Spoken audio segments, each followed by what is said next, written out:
What's up, y'all? How y'all doing? How y'all doing? It's your girl, Ita Marie here, and I am here today with my business besties. Team Bay is in the building, y'all. I am super excited for this conversation we are going to have today. All right, so who is Team Bay? Team Bay, the B is Dr. B Brandy A. And Hey. the A is Miss Alicia Marie. All And day. y'all already know the E. It's me, Estee Marie. So we're here, we in the building. And today we are gonna have a nice little conversation about getting out of your own way. Okay. Woo wee. Any overthinkers in the building, y'all? Because I know I can definitely get in my own way. Overthinking, got to have a plan A, B, C, and D just in case. And you got to keep another one in the back pocket. So, hey, Cassandra. Hey, Hey, hey. hey. Hey. Yes, we are talking about getting out of our own way today. So, y'all want to jump right on in this conversation? Let's go. Yeah, let's go ahead and jump on in. So, y'all, hey, out there to all the people, how y'all doing today? I hope y'all have y'all drink. I have mine over here that you will see me sipping on from time to time. So don't mind me. I'm feeling good this Sunday. And this your drink or your drink, Your drink or your drink. Your drink or your drink. It's a drink right now. Later on, it might be something different, but right now it definitely is a drink.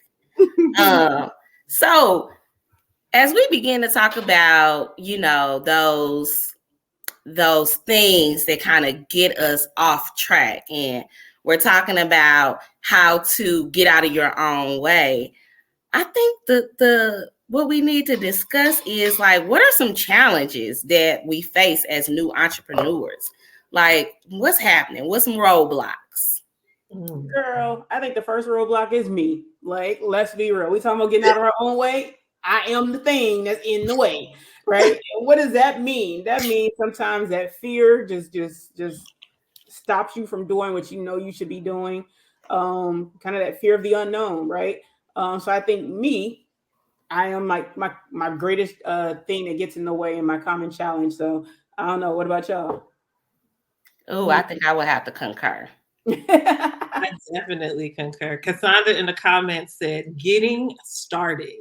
Right. So, I can definitely relate to that because I have all the ideas in the world, like my notebook full of ideas. I got notes for days like, oh, this is going to be great. This is going to be good. But then it's like, okay, now what?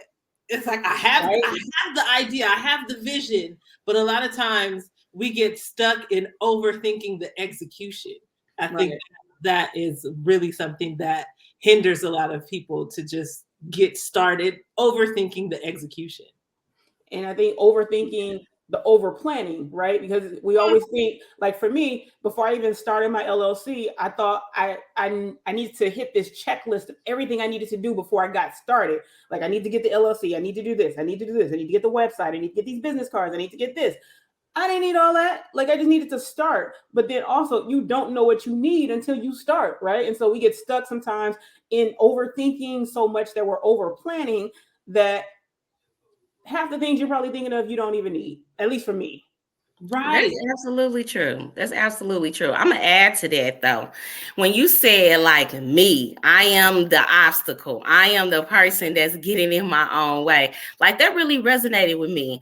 But more so, y'all, I had to change my mindset because I was so busy, being in worker bee mode, that when it was time to become that CEO, to become that boss, I had really hit a roadblock.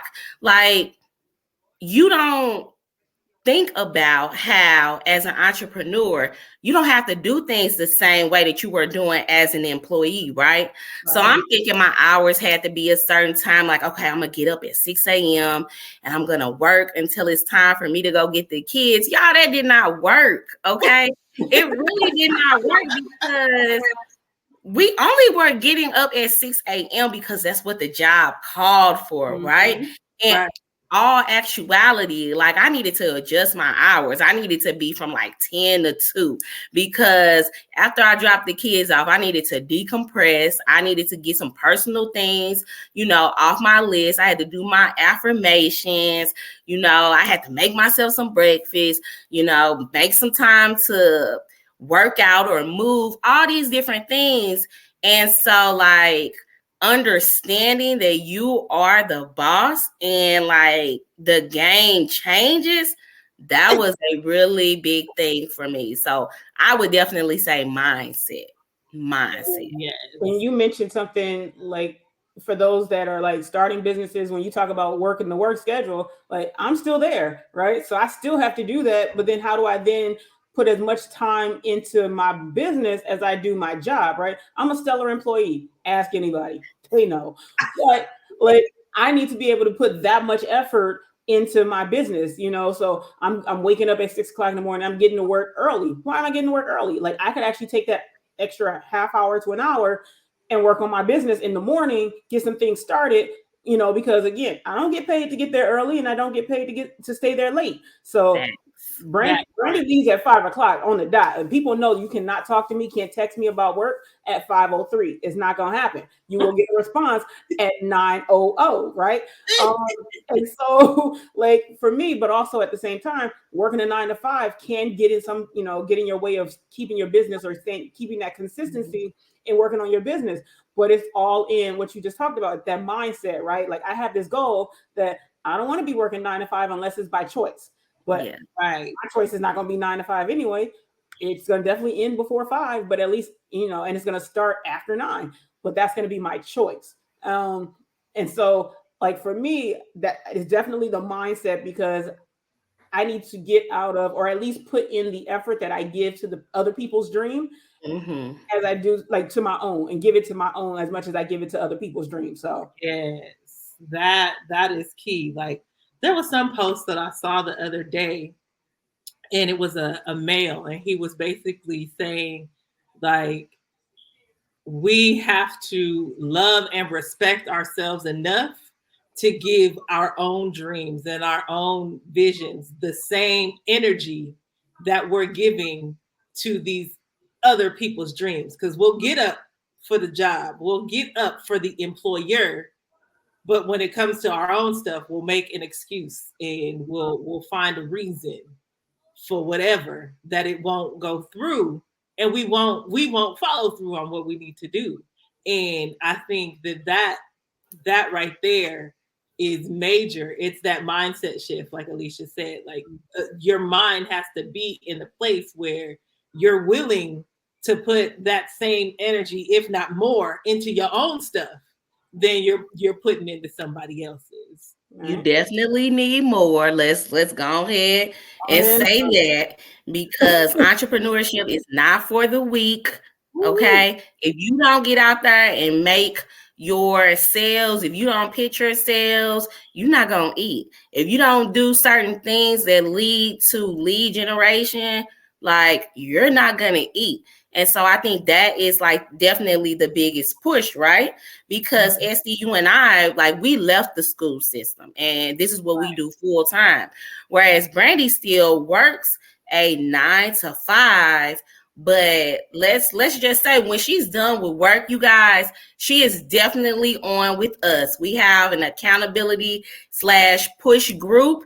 And even if Estee and I, we got to do this now, we've already been working throughout the day.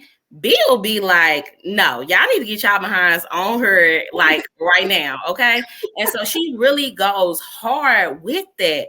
But that's a testament to, like, if you want to work your business, like you gotta work your business, right? Would y'all agree? I definitely agree. And